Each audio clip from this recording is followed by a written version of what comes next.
ইমন কুষ্টিয়ার সন্তান সাধারণ এখানে থেকে নানাকে বাড়িয়েছেন। নাম্বার 12 আরো একটি ইমন চাচাই 12 নম্বর জার্সিতে পাবনা থেকে আগত কুষ্টিয়ার ইমন এবং আরো একজন ইমন রয়েছেন দলে। তিনজন ইমন রাজশাহীর ইমন রয়েছেন 11 নম্বর জার্সিতে। ড্রিমল্যান্ড সিঙ্গাপুর ট্রেনিং সেন্টার ঢাকার পক্ষে হলুদ সবুজ জার্সিতে ক্যাপ্টেন হৃদয় কুষ্টিয়ার সন্তান।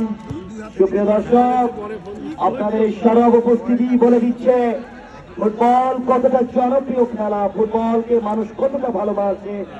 এই হাজার হাজার দর্শক পকেটের টাকা খরচ করে টিকিট কেটে উৎসবের এক একজন অংশীদার হয়েছেন। আপনারা টুর্নামেন্ট কমিটির সম্মানিত সভাপতি জনাব আলাউদ্দিন আল মামুন আপনাদের প্রত্যেককে শুভেচ্ছা এবং অভিনন্দন জানিয়েছেন, সেই সাথে কৃতজ্ঞতা জানিয়েছেন। সভ্য সুশৃঙ্খল দর্শক মন্ডলী, এই টুর্নামেন্টকে এগিয়ে নেওয়ার জন্য শুরু থেকেই যে প্রতিষ্ঠানটির নাম আমরা দেখতে পাচ্ছি টুর্নামেন্টের সার্বিক পৃষ্ঠপোষকতায় যিনি সামনে থেকে কাজ করছেন সে রফিক ইঞ্জিনিয়ারিং তত্ত্বাধিকারী জনাব ওসমান গনি, খুদে ইঞ্জিনিয়ার খুদে বিজ্ঞানী।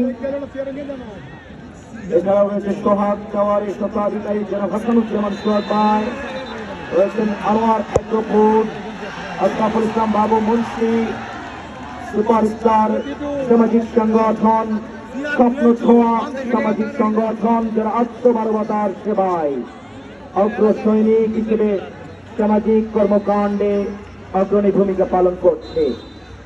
উত্তর নারায়ণপুর আন্তজেলা আটদলীয় ফুটবল টুর্নামেন্ট 2024 এই জাঁকজমকপূর্ণ আয়োজন সফল তখনই হবে যখন এই হাজার হাজার দর্শক মাঠে এসে খেলা দেখবে এবং প্রশংসা করতে করতে মাঠ ছাড়বে, এবং সেই নিদর্শনটা কিন্তু ইতিমধ্যেই উত্তর নারায়ণপুর লায়ন্স ক্লাবের কর্মকর্তা মন্ডলী জিতে নিতে সক্ষম হয়েছে। দর্শকদের হৃদয় আক্রমণে ঝিনাইদহ উসমান বল চাই না, ডিফেন্সে কিন্তু আজকে দাঁড় করিয়ে দেওয়া হয়েছে। টাওয়ারের মতো তিনি দাঁড়িয়ে থাকেন রক্ষণ দুর্গে, অপরদিকে